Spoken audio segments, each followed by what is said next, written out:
Bonjour à toutes et à tous, bienvenue dans ce point hebdomadaire du groupe parlementaire de la France Insoumise. D'abord, je veux redire, au nom du groupe parlementaire de la France Insoumise, nos condoléances à la fois aux proches et à la famille, mais aussi aux équipes et à la famille politique d'Olivier Marleix.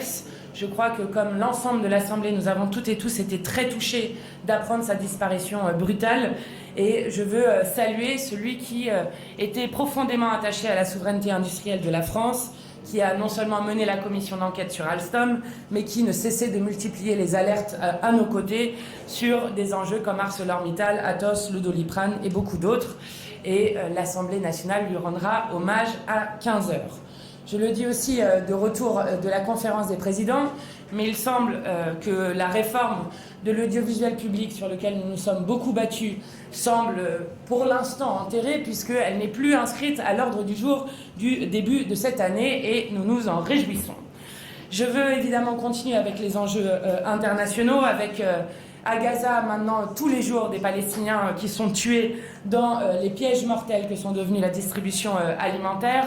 Je cite une habitante d'un camp de réfugiés qui dit « Les points ouvrent littéralement 10 minutes, des milliers de gens affamés affluent, il n'y en a pas pour tout le monde, puis les gens sont dispersés à coups de feu. » Et je le dis alors qu'une nouvelle étude vient d'être publiée par un économiste de l'Université de Londres qui montre qu'il y aurait une sous-estimation du bilan humain à Gaza, avec un bilan réel qui se trouverait autour de 100 000 Palestiniens qui seraient morts et qui auraient été tués dans un moment où la France, sous les errements d'Emmanuel Macron, est condamnée à une diplomatie qui devient spectatrice comme voie pour la paix. Elle est évidemment absente des négociations qui ont lieu en ce moment sur le cessez-le-feu, comme elle a été absente des négociations sur le cessez-le-feu entre la République démocratique du Congo et le Rwanda, et comme elle ne pèse pas là aussi sur la résolution de la guerre entre la Russie et l'Ukraine, et ce alors qu'en Ukraine, un hôpital pour enfants a été bombardé et que je rappelle que 20 000 enfants ukrainiens ont été déportés en Russie et que nous demandons évidemment leur retour. De plus, ne cesse de se creuser le fossé entre les mots et les actes de la part d'Emmanuel Macron, ce qui est évidemment inacceptable. Emmanuel Macron, malgré ses promesses, n'a toujours pas reconnu l'État de Palestine. Nous avions la semaine dernière présenté une résolution européenne sur le fait de suspendre l'accord d'association entre l'Union européenne et Israël. Et contrairement aux mots et au discours qu'a fait Emmanuel Macron en disant qu'il voulait réviser cet accord d'association, eh bien, ces députés ont voté contre en commission des affaires européennes. Et plus choquant peut-être encore, ces députés ont voté contre le fait que la France respecte juste le mandat d'arrêt de la Cour pénale internationale contre Netanyahou, et alors que la France a dimanche, encore une fois, pour une énième fois, permis à l'avion de Netanyahou de survoler l'espace aérien français en violation de ses engagements du droit international. Nous sommes fiers, nous, de faire exister à chaque instant une autre voix de la France, qui exige des sanctions contre Netanyahou et son gouvernement, qui exige un embargo sur les armes, qui a manifesté ce samedi et manifestera aussi ce soir aux côtés de l'UNICEF, puisque, je le rappelle, la moitié de la population à Gaza est des enfants. Ensuite, vous avez vu les chiffres qui viennent de sortir de l'INSEE, qui sont extrêmement choquants et qui montrent le bilan de 8 ans de Macronie et de politique de malheur, avec un taux de pauvreté qui n'a jamais été aussi élevé depuis 30 ans, soit depuis que le décompte est fait par l'INSEE, des inégalités qui n'ont jamais été aussi fortes depuis les années 70, et 650 000 personnes qui ont basculé dans la pauvreté depuis l'année dernière. Je rappelle, juste pour que chacun réalise ce que cela veut dire, qu'il faut aujourd'hui en moyenne 6 générations pour pouvoir sortir de la pauvreté. Donc les politiques qui sont menées en faveur des plus riches et des multinationales auront des conséquences sur de long terme sur la destruction de centaines de milliers de vies. De l'argent, nous savons où en trouver. Éric Coquerel, président de la Commission des finances, est là pour répondre aux questions et à la stratégie que nous utiliserons sur le budget. Nous l'avons encore démontré l'hiver dernier et je veux saluer la tribune qui est sortie de 7 prix Nobel d'économie qui se positionne en faveur de la taxe Zuckman, en redisant qu'avec l'impôt sur les ultra-riches, la France pourrait montrer la voie au reste du monde. Et dans ce contexte-là, il est d'autant plus scandaleux que des annonces puissent se faire la semaine prochaine, qui se dirigent peut-être vers une année blanche et donc vers toujours plus d'austérité, ce qui, en plus, tuerait l'économie française et la consommation populaire. Nous étions fiers, pour terminer, d'être présents avec 3 députés insoumis, Anne Stambach-Terre-Noire, Karen Hérodi, mais aussi Adrien Clouet, à la manifestation qui a regroupé 2000 personnes contre l'A69, projet d'un autre siècle, qui veut artificialiser 400 hectares de terres agricoles et de terres humides pour gagner 15 minutes, ce qui est là aussi absolument insupportable. Et les images que nous avons vues de l'A69 montre ce que dit le rapporteur de l'ONU aux défenseurs de l'environnement depuis maintenant longtemps, c'est-à-dire que la France est aujourd'hui le pire pays d'Europe sur la criminalisation des militants écologistes. Et évidemment, le groupe Insoumis sera présent aussi en nombre ce samedi pour la 9e année consécutive pour demander justice et vérité pour Adama Traoré. Et je vais donner la parole tout de suite à Aurélie Trouvé. Merci Mathilde, bonjour à toutes et tous. Vous savez qu'il va y avoir le vote final sur la loi du plomb, autrement dit la loi pesticides, autrement dit une loi trumpiste par excellence, avec un résultat de la CMP qui est catastrophique, qui est la pire des versions, celle qui est d'ailleurs du sénateur Duplomb. En l'occurrence, une réautorisation ad vitam aeternam d'un pesticide, un néonicotinoïde, l'acétamipride, neurotoxique sur au moins 500 000 hectares. Pas seulement les noisettes, comme on nous a voulu nous le faire croire, mais aussi les betteraves, les pommes, etc. Tout simplement parce que ce sera réexaminé au bout de 3 ans dans un conseil de surveillance opaque. Évidemment, ce sera sans conséquence. Je rappelle ce que dit l'EFSA, l'Autorité européenne de sécurité des aliments. Elle admet que l'acétamipride peut affecter de façon défavorable, je cite, le développement des neurones et des structures cérébrales, particulièrement des enfants. D'ailleurs, une alerte vient d'être lancée par 21 sociétés savantes médicales, le Conseil scientifique du CNRS contre la réintroduction de l'acétamipride qui, je cite, est un recul majeur pour la santé publique. En somme, la santé humaine, les écosystèmes sont sacrifiés au nom des intérêts de quelques puissants lobbies de l'agrochimie. Alors même qu'il existe des alternatives, et nous le savons, dans quelques mois doit être prêt des alternatives dans la lutte biologique. Il aurait suffi de soutenir les agriculteurs pour faire cette bifurcation écologique, il aurait suffi d'interdire l'importation des produits traités avec ce pesticide. Bref, on pouvait faire tout autrement, mais évidemment, de la Macronie à l'extrême droite, on s'apprête à un vote unanime ou quasi unanime pour réintroduire cet acétamipride. Je finirai pour dire aussi que c'est une loi contraire à la souveraineté alimentaire, contrairement à ce que disent les Macronies jusqu'à l'extrême droite, puisque par ailleurs l'acétamipride, eh bien, c'est un insecticide dit tueur d'abeilles. Or, les abeilles, eh bien, elles pollinisent plus de la moitié des cultures végétales que nous mangeons. Enfin, je rappelle qu'en pleine canicule et en plein assèchement de toutes les nappes phréatiques, eh bien, ce texte va en plus favoriser les méga-bassines, à savoir un pompage direct dans les nappes souterraines. Sachez bien que toute cette loi est, selon nous, contraire à la Constitution, c'est même flagrant, contraire au principe de non-régression environnementale, contraire au principe de précaution. C'est une loi qui nie la science, je l'ai dit, c'est une loi trumpiste, et bien entendu, nous ferons un recours au Conseil constitutionnel si, comme nous le pressentons, nous le redoutons, cette loi sera votée, y compris avec la quasi-totalité des voix de la Macronie. Oui, merci. Je poursuis dans ce que vient de dire ma collègue Aurélie Trouvé pour rappeler que les gouvernements successifs ne cessent d'aller à l'encontre des objectifs de réduction des pesticides. Par conséquent, les victimes de pesticides sont de plus en plus nombreuses et ça ne risque pas de s'arrêter si la loi du plomb est votée. Nous appelons donc les députés à prendre leurs responsabilités en votant contre cette loi, que certains effectivement appellent loi pesticides ou encore la loi cancer. En réaction, avec mon groupe, je dépose une proposition de loi visant à améliorer la reconnaissance et l'indemnisation des maladies professionnelles liées aux pesticides. Une proposition de loi travaillée avec le collectif de soutien aux victimes de pesticides de l'Ouest. Une proposition qui a vocation à faciliter la reconnaissance pour les victimes et à assurer l'égalité des droits, peu importe leur régime de sécurité sociale. Les lobbies de l'agrochimie veulent continuer à produire des pesticides, eh bien ils en assumeront les conséquences. La proposition de loi prévoit un taux minimal et non plafonné concernant la taxe dues par les fabricants de pesticides au fonds d'indemnisation des victimes de pesticides. De plus, nous proposons que les fabricants ne siègent plus au conseil de gestion du fonds d'indemnisation des victimes de pesticides pour éviter tout conflit d'intérêts. Avec mon groupe de la France Insoumise, je rappelle que face au lobby de l'agrochimie, nous serons toujours du côté des victimes, des agriculteurs, des agricultrices, des ouvriers, des fleuristes, des riverains, des enfants, puisqu'il est temps d'en finir avec les pesticides qui détruisent des vies. Je vous remercie. Merci à tous. Dans 2 jours, c'est la fin de la phase d'admission principale de Parcoursup qui concrètement signifie qu'en fait, aujourd'hui, les bacheliers vont avoir leur dernière proposition et qu'ils auront jusqu'à demain, 23h59, pour répondre aux propositions. En 2024, il y avait plus de 85 000 jeunes qui se sont retrouvés sans affectation à l'issue de cette phase. C'était 8 000 de plus qu'en 2023. Nous savons d'ores et déjà que la session 2025 est encore plus sélective puisque le 11 juin, déjà 10 000 lycéens avaient quitté la plateforme sans même avoir d'affectation.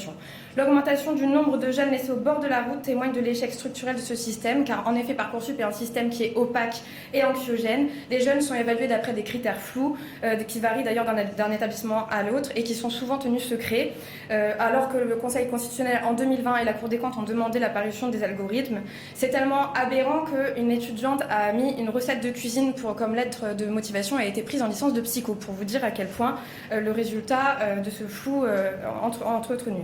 Parcoursup, il ne corrige pas les inégalités, il les organise depuis ses premiers jours. La plateforme organise une sélection sociale à grande échelle et renforce la logique marché de l'ESR. Plus de concurrence entre les formations, plus de hiérarchie, donc plus de sélection. Beaucoup de travaux de sociologues nous montrent aujourd'hui à quel point Parcoursup crée des inégalités et notamment de l'autocensure pour des jeunes issus des milieux populaires. Tout cela, c'est le résultat de choix politiques. L'objectif de Parcoursup, c'est de restreindre l'accès à l'université dans un cadre budgétaire contraint et au nom d'une logique néolibérale. En 2025, nous avons supprimé, le Parlement a supprimé 1,5 milliard d'euros des crédits de l'enseignement supérieur, puis un décret voté en catimini de plus de 350 millions il y a peu de temps. Donc Parcoursup camoufle la pénurie et l'étranglement des services publics par des algorithmes. Pourtant, dans les années 90, face à la massification scolaire, le plan U2000 avait permis la création de plus de 8 universités. Donc ça montre bien l'étroitesse de ceux qui nous gouvernent et qui préfèrent voir le savoir comme une marchandise. Or, nous constatons bien leur échec pour répondre aux grands enjeux sociaux, écologiques, économiques et démocratiques. Pour ça, on a besoin d'une jeunesse toujours plus formée, critique et émancipée. C'est pourquoi le groupe de la France Insoumise apporte tout son soutien aux bacheliers et aux jeunes et ainsi qu'à leurs familles dans ce moment qu'on sait anxiogène, qui a des conséquences sur la santé mentale et qui a un risque d'un avenir totalement guillotiné. Donc on a déposé une PPL, une proposition de loi visant à abroger Parcoursup et restaurer un droit d'accès à l'enseignement supérieur pour tous les titulaires d'un baccalauréat ou d'un diplôme équivalent, car ce doit être la seule condition pour accéder aux études. Pour conclure, je vous rappelle que le 14 janvier dernier, lors de son discours de politique générale, François Bayrou a comparé les jeunes à des poireaux. Donc je l'ai interpellé à propos de Parcoursup. Il m'a répondu que Parcoursup, en effet, était une question. Et bien plus qu'une question, Parcoursup, c'est un système qui est dévastateur, qui nous conduit à l'échec, faute de vision et d'ambition politique. Donc pendant que François Bayrou se questionne, le groupe de la France Insoumise, lui, agit pour les jeunes et pour notre avenir. Je vous remercie. Alors dans le prolongement, nous avons déposé une proposition de loi visant à lutter contre les arnaques de l'enseignement supérieur privé à but lucratif. Depuis l'apparition du CUB, l'enquête de Claire Marchal, qui revient sur les dérives de l'ESR privé à but lucratif, les propositions et projets de loi à ce sujet s'enchaînent et se ressemblent. Récemment, le ministre Philippe Baptiste a présenté son projet de loi qui fait la part belle au privé, supprime les frontières entre le public et le privé au profit du second et revient sur le monopole public de l'enseignement supérieur, ceci en faisant semblant de réguler.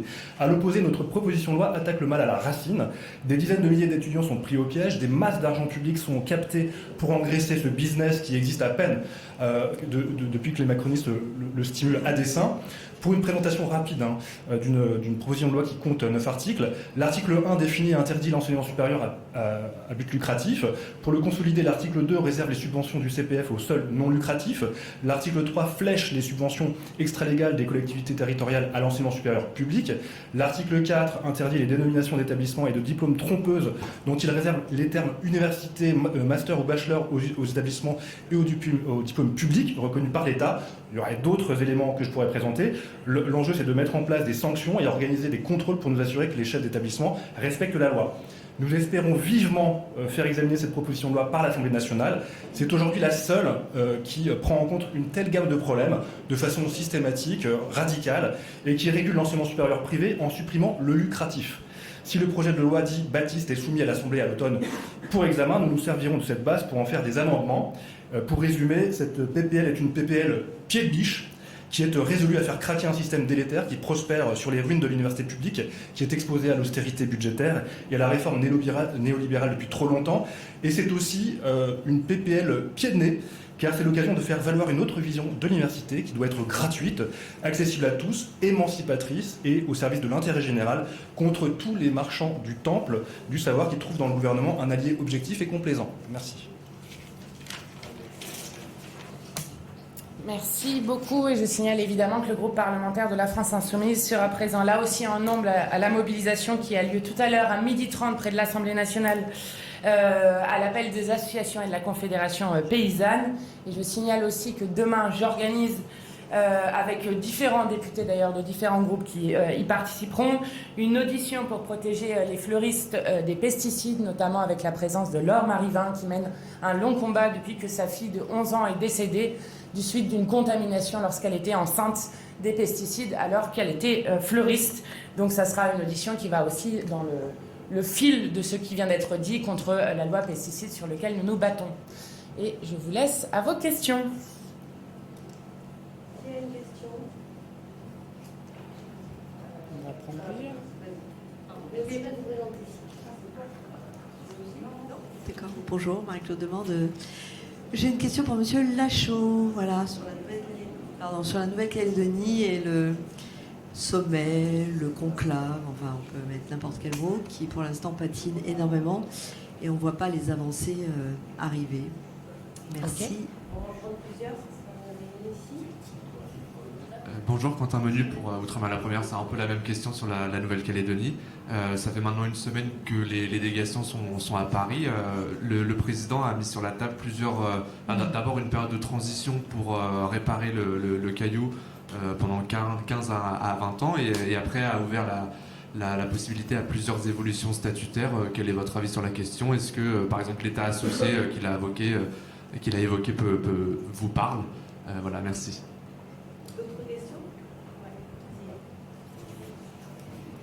Bonjour, Arthur Bélier pour RTL. Le président de la République retrouve aujourd'hui son pouvoir de dissolution. Vos collègues à l'autre bout de l'échiquier politique, messieurs Tanguy et Chenu, appellent de leur vœu cette dissolution. Est-ce que vous la souhaitez aussi ou est-ce que vous la redoutez? Ok. Une dernière ou c'est bon? Ah, il y en a une dernière. Non, c'est bon. Vas-y, Bastien, pour commencer. Bonjour à toutes et tous. Alors en effet, depuis maintenant une semaine, l'ensemble des acteurs politiques de Kanaki Nouvelle-Calédonie sont réunis à Bougival. Le huis clos est plutôt bien respecté. Il est difficile de savoir exactement comment les choses évoluent. Ce qui est certain, c'est que le président Macron a repris le projet de l'État présenté par le ministre des Outre-mer, Manuel Valls, à Deva. C'est-à-dire l'idée d'une souveraineté avec la France. En effet, dans le premier projet, semble-t-il, il prévoyait une durée de transition qui, en effet, pouvait interpeller notamment, je pense, les indépendantistes, vu que le projet de Deva, la souveraineté avec la France, c'était quasiment immédiat. Donc je pense que tout le monde travaille sur ce projet, sur peut-être d'autres projets. J'ai cru comprendre que de nouveaux projets et de nouvelles propositions avaient été mises sur la table. Ce qui est certain, c'est que tout le monde est encore autour de la table. Tant que tout le monde est autour de la table, il y a l'espoir d'un accord global qui fasse consensus. Donc je pense que maintenant, ce qu'il faut que nous fassions, c'est que nous attendions la sortie de ces discussions et que l'on voit ce qui est sur la table. il est évident que la situation économique, sociale du territoire est catastrophique et qu'il est indispensable que l'État assume les responsabilités qui sont les siennes. C'est parce que le gouvernement a fait le choix de passer en force le 13 mai dernier sur le dégel du corps électoral que le pays est dans cette situation économique. C'est ceux qui ont cassé qui doivent payer, donc le gouvernement doit assumer sa part de responsabilité et d'ores et déjà ouvrir le financement de la deuxième partie du prêt, même si à terme il faut aller vers des subventions plutôt que sur un prêt. Merci beaucoup. Sur la troisième question qui a été posée sur la question de la dissolution, bon, évidemment, nous, la France Insoumise, nous avons toujours dit que la solution, c'était le peuple. Donc nous n'avons aucun problème à retourner devant le peuple.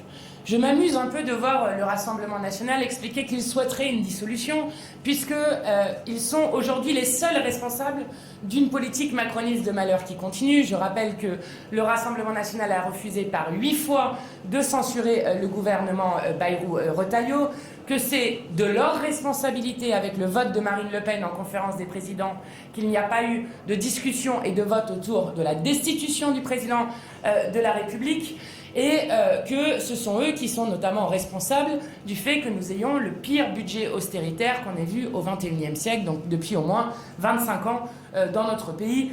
Donc la réalité, c'est que le Rassemblement national fait semblant de vouloir retourner devant le peuple, mais dès que l'occasion se présente, notamment d'arrêter la politique macroniste, eh bien, il se montre comme l'assurance-vie du système. Enfin, j'en profite, puisque vous me posez la question, de dire qu'effectivement, cela fait maintenant 1 an que Emmanuel Macron a volé le résultat des élections, qu'il y a exactement 1 an, nous gagnions, certes à la majorité relative, mais nous gagnions l'élection législative, et que donc j'invite toutes celles et ceux qui nous écoutent à vérifier leur inscription sur les listes électorales, à s'inscrire s'ils ne sont pas inscrits, puisqu'il y a plus de 10 millions de personnes dans notre pays qui sont non et mal inscrits. C'est ce qu'a montré notamment la commission d'enquête présidée par Antoine Léaumont sur le bon fonctionnement des élections, et que, évidemment, le pouvoir n'ira jamais rechercher celles et ceux qui sont non et mal inscrits pour qu'ils aillent sanctionner leur politique. Et nous, les Insoumis, continuons porte après porte à aller continuer l'inscription sur les listes électorales. En tout cas, nous nous tiendrons prêts dans toutes les situations. Merci à vous.